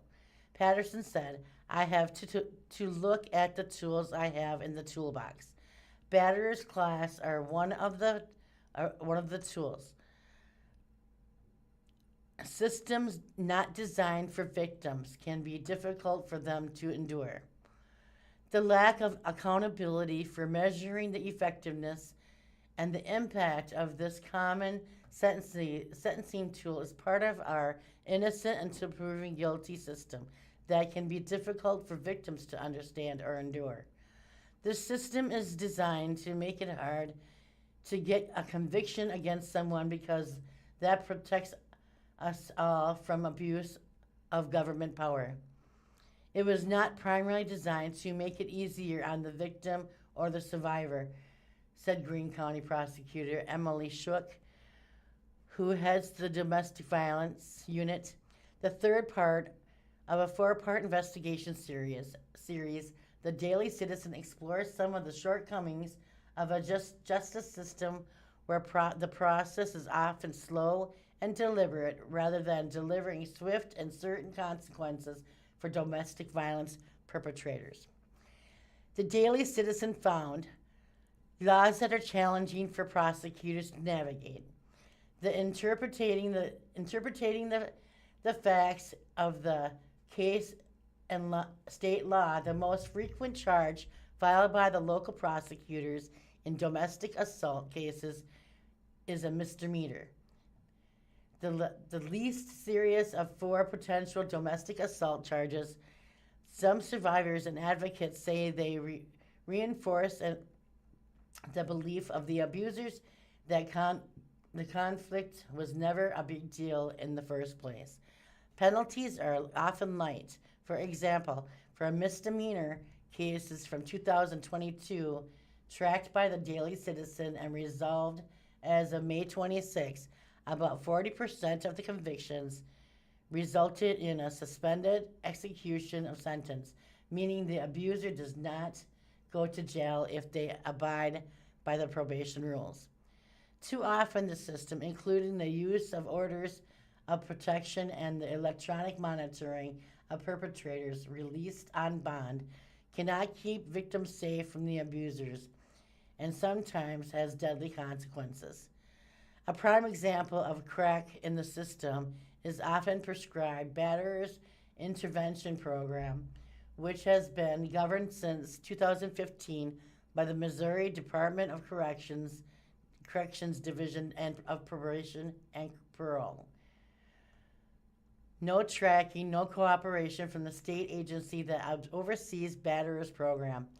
While lawmakers years ago ordered probation and parole to oversee batterers program, they did not require the agency to complete or compile a big picture to aggregate numbers on course completion rates and recidivism. Karen Pojaman, communications director of the Department of Corrections, told the Daily Citizen she was not going to compel employees to talk to a reporter, particularly about programs that the department doesn't manage. The department credentials the batterers program, creates the guidelines for them, and also supports to annually audit them. Pojaman said the department could not cite a study or a research paper that looked at the effectiveness of such programs, but vote via email. The other sources probably could cite examples. In contrast to the approach to tracking outcomes of batterers intervention programs, the state of Missouri carefully tracks whether drunk drivers complete the class required due to their offense. Deborah Walker, Public Affairs Director for the Department of Mental Health, said that in 2022 there were 16,793 drivers ordered to take the Substance Awareness Traffic Offender Program designed for DWI offenders. Of those, 4,707 had taken the class before, or 28%. The data is gathered as part of the program's objective to reduce the number of DWI reoffenders in Missouri. Information on the Batterers Intervention Program, if gathered and analyzed, could shed light on the plague of domestic violence in the Ozarks, where victims are beaten and abused daily. The city of Springfield, for example, statistically is the domestic violence capital of Missouri. If the Department of Correction had allowed interviews requested by the Daily Citizen, local sources might have been able to explain what burdens, if any, tracking overall data might place on probation and parole, and why. When creating rules batterers program, the division did not require course providers to report course completion rates. The information might have indicate which batterers program worked best. The general assumption is that they work for a few batterers. We have no statistics, said Greene County Associate Circuit Judge Marquette Plagimento. At one of those things that is hard to know, if people don't reoffend, you are assuming it's effective. That appears to be the general assumption. Missouri Coalition Against Domestic Violence and Assault compiles Best Practices Report in 2018. For those who run batterers classes, the authors state without citing data.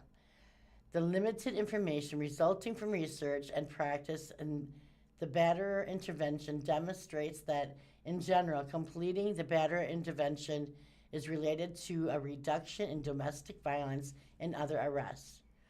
Prosecutor Shook said, "What I know from what I have been trained is that in general, not Missouri specific, but in general, batterers intervention programs are considered to be successful with a small number of people. For the people it helps a lot, but there are a lot of people that it doesn't necessarily help." She supports their use. The review of 5 studies suggests slight reduction in the reoffenses for those who will complete the class. For this story, the Daily Citizen was unable to find a Missouri-specific study of success of batterer classes, but it did find a 2004 review published in the Clinical Psychology Review, looking at 5 separate studies that tracked, using similar but not identical parameters, whether the batterers program reduced the rate of reoffenses. The review came to the following conclusion. Treated batterers have 40% chance of being successfully a nonviolent without treatment. Men have a 35% chance of maintaining a nonviolence. Thus, there is a 5% increase in the success rate attributable to treatment. To a clinician, this means that women are 5% or less likely to be reassaulted by a man who was arrested, sanctioned, and went to the batterers program by a man who was simply arrested and sanctioned.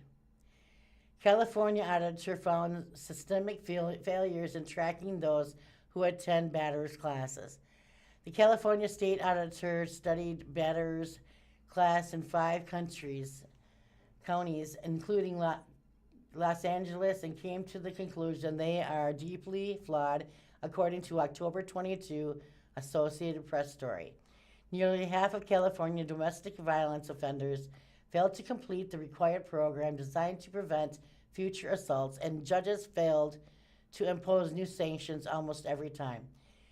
The story said the state has 58 counties, and classes are weekly for a year and generally last 2 hours.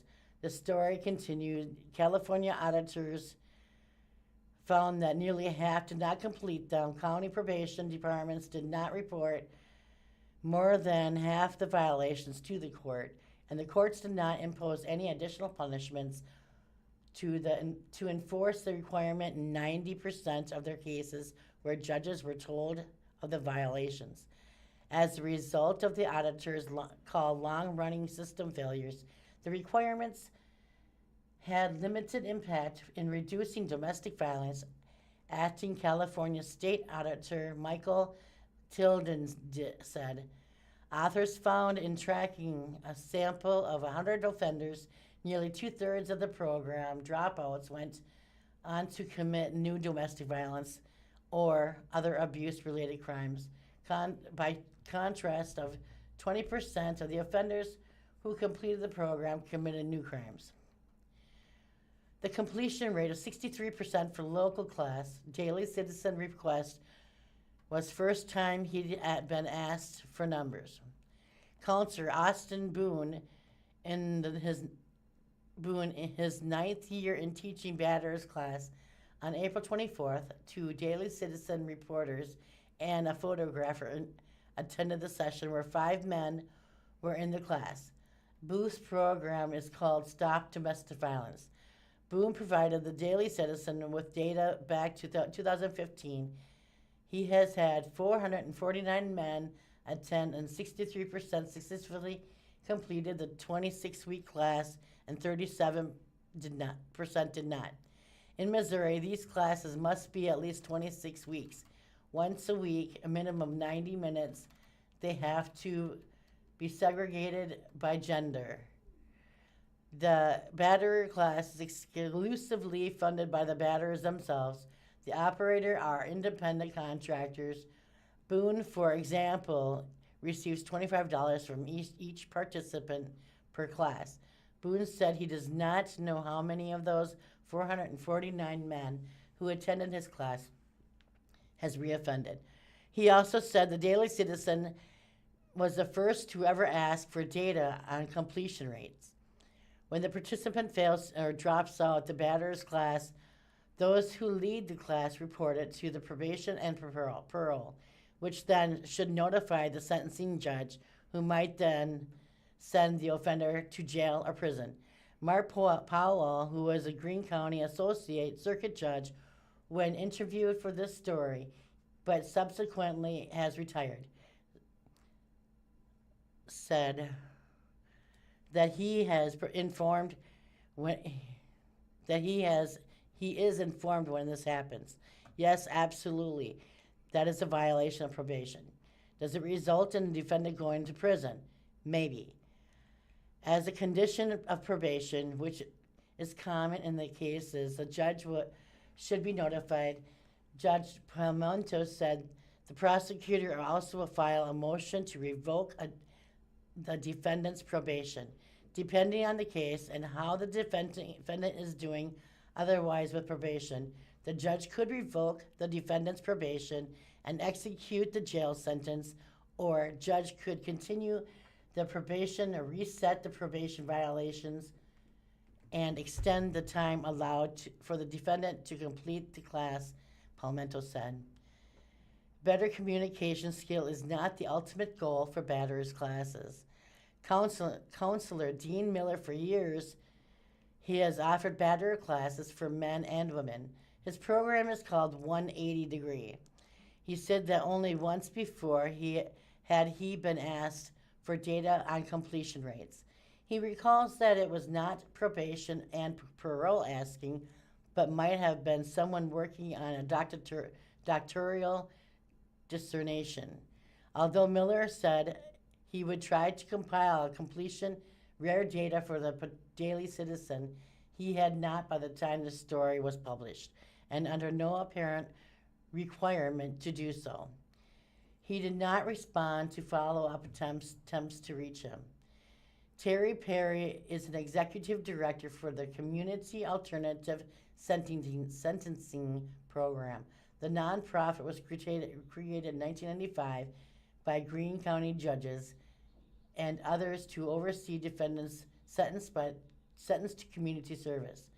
1982, the nonprofit mission was expanded to include probation services for those convicted of lesser crimes, including as misdemeanor domestic assaults as a result of organization leaders' batterist class. Perry said she does not know how many complete those classes and that no one had ever before asked her for data. She said she is unable to pull out data specifically for batterers. I do not have any numbers for you. It is like anything else. It depends on the offender and their outlook. If there is a way going to be those people where no kind of program is going to help them. I do see a lot of people that go through the batterers intervention program, and they are very grateful that they were given the opportunity to go to class.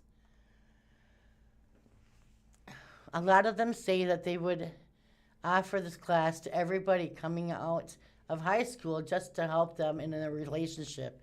But improving the communication skills and relationship is not a goal for batterer classes. The objective is to hold offenders accountable. Even if classes help the abusers achieve greater personal insight via group therapy, do they end in the pattern of power and control of the domestic violence?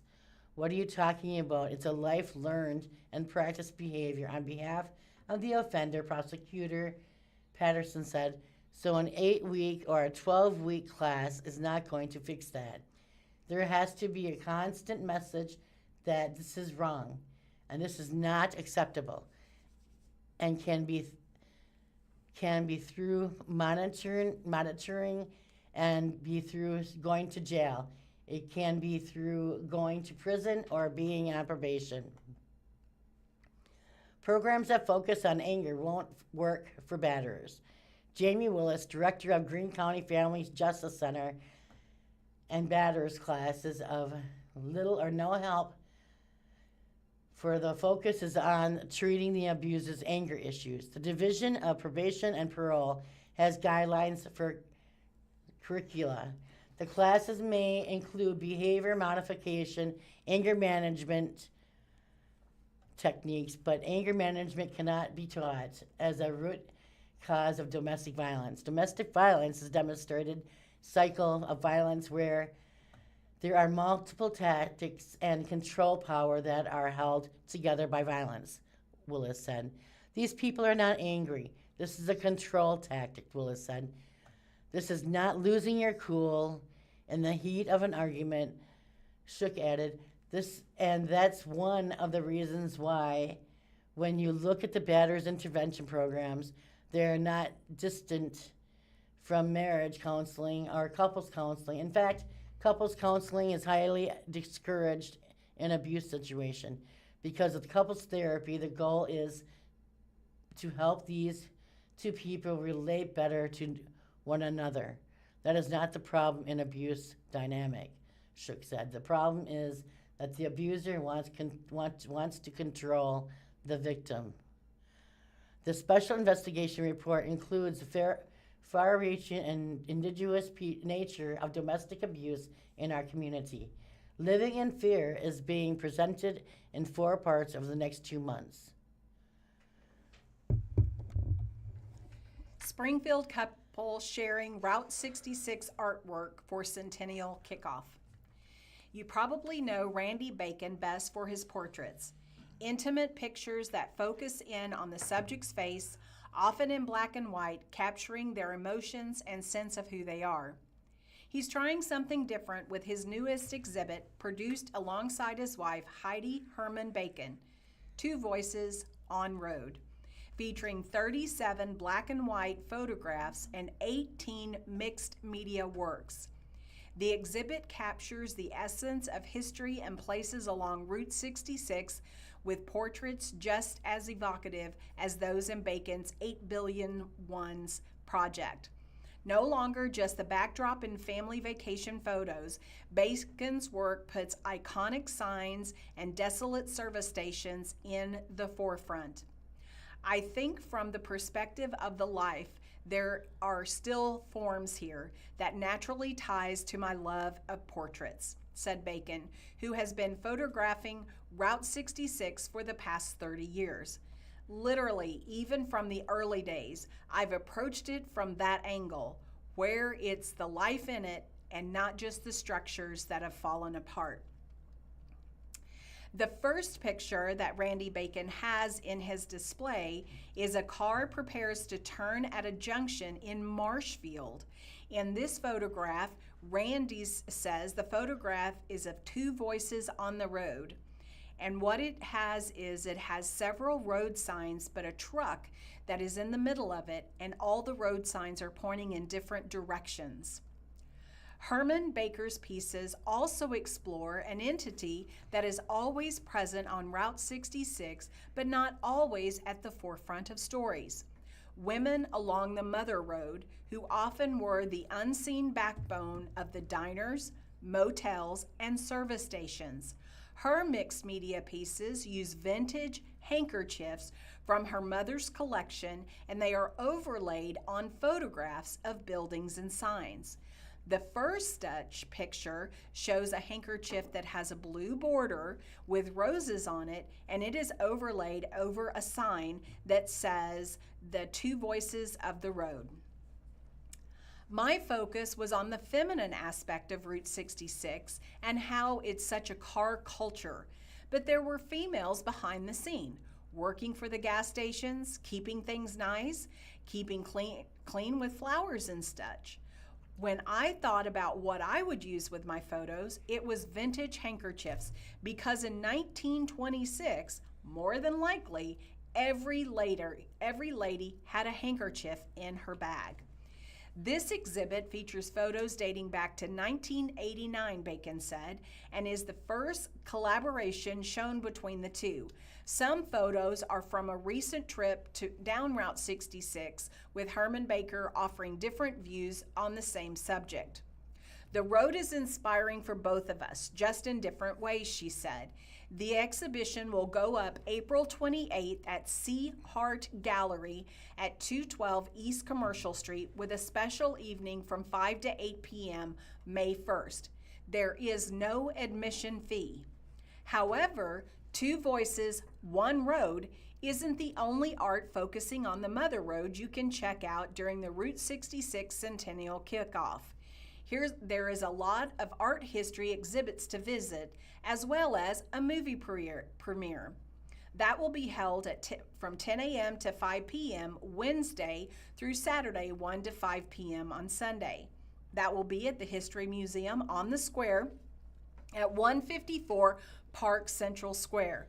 This permanent exhibit at the History Museum on the Square not only tells the story of Route 66 and how it got its name, but it also contains neon signs, a 57 Chevy Bel Air, and a working jukebox. Admission to the History Museum is $16 for adults, $13 for seniors and military students, and $10 for children 4 to 12. Two Voices, One Road at C. Art Gallery. That will be held April 29th to July 4th. The gallery is located at 212 East Commercial Street. It features 37 black and white photographs and 18 mixed media works of Route 66 and Randy Bacon and Heidi Herman Bacon's first collaborative show. There is no admission fee. Route 66 Centennial Traveling Exhibit. That will be held April 30th through May 2nd, and it will be at the Galois Theater at 325 Park Central East.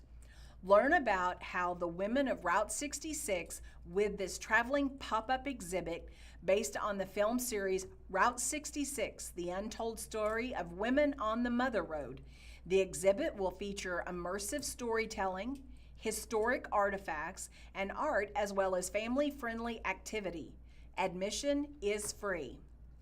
The Ghost of the Colonial Hotel at Birthplace Plaza. That is a dedication on April the 30th, but the statue will be permanent. Birthplace Plaza, corner of Jefferson Avenue and St. Louis Street. It will be an illuminated steel structure rising from the Colonial Hotel, which is where the telegraph naming Route 66 was sent on April 30th, 1926. The sculpture is by Juan Gabrizal as part of his Urban Memories series, which brings vanishing architecture back to life through light and steel, according to the Birthplace website. It will be a long-term exhibit, and it will be placed on the square. Premiere of Dust to Malibu. That's going to be from 3 to 6, May 3rd at the Moxie. It follows the story of a father seeking out his estranged daughter in order to make the trip from Missouri to California in order to spread her mother's ashes. The red carpet premiere will be May 3rd at 3 p.m. with another screening at 6 p.m. and a Q&A with the writer, director, and producers will follow both evenings. The film will run at the Moxie for 2 weeks. Tickets go on sale April 7th for the general public at the Moxie. On this day in history, hang on a second, it's got to load. On this day in history, guess what? In 1796, America's first elephant arrived in New York. It was the first elephant. It was a 2-year-old Asian elephant from Bengal. 10 days later, she was put on display with people paying 25 cents to see her. No one really knew how to care for the elephant, which meant she dined on greens and liquor. The elephant, whose name, if she has been given one, was never recorded, went on tour to tour the East Coast for the next 2 decades. In 2024, Iran struck Israel with hundreds of drones and missiles during the Israeli-Hamas war, making it the first time the two regional powers came into a direct military confrontation. In 2015, Günter Grass, who was the winner of the Nobel Prize for Literature and was known as the literary spokesman for the Germans, grew up in the Nazi era and survived World War II, died at the age of 87. In 2002, the military coup that a day before had installed businessman Pedro Carmona Estraga as interim president of Venezuela collapsed. And the following morning, Hugo Chavez was restored to the presidency. In 1997, Tiger Woods won the Masters tournament, becoming the first golfer of African-American descent and the youngest player ever to win that event. In 1963, Gary Karsabo, who in 1985 became the youngest world chess champion, was born in Azerbaijan. In 1909, short story writer and novelist Indira Welty, whose work depicts the regional manners of people inhabiting a small Mississippi town that resembles her birthplace, was born in Jackson, Mississippi. We also have activities that are going to be coming locally to your library at Schweitzer Brentwood Branch Library in the community room on Tuesday, April the 14th from 10 to 12, Introduction to Contract Bridge. Learn how to play this tricky card game with friends at a 4-week introductory contract bridge. Internet Basics will also be held on Tuesday, April the 14th from 10 a.m. to noon at the Midtown Carnegie Branch Library in the computer training room. It's open to all adults and it is free. Flying Needles will be on April the 14th from 1:30 to 2:30 in the Ash Grove Library. Work your latest knitting needles and learn how to crochet. Mystery Book Club will be the Museum Detective on Tuesday, April the 14th from 1:30 to 2:30 at the Midtown Carnegie Branch Library. Thank you for listening to the Blind Community Thrift Store radio reading service. Tune in every week, Monday through Friday, on the Blind Community Thrift Store YouTube channel at 10 a.m. for more update news for the Springfield News-Leader, Springfield Daily Citizen, Springfield Business Journal, and 417 Magazine. Listen after we are live on the Audio Reader Network, www.reader.ku.edu. All broadcasts and played on KSMU carrier airwaves at 67 kilohertz.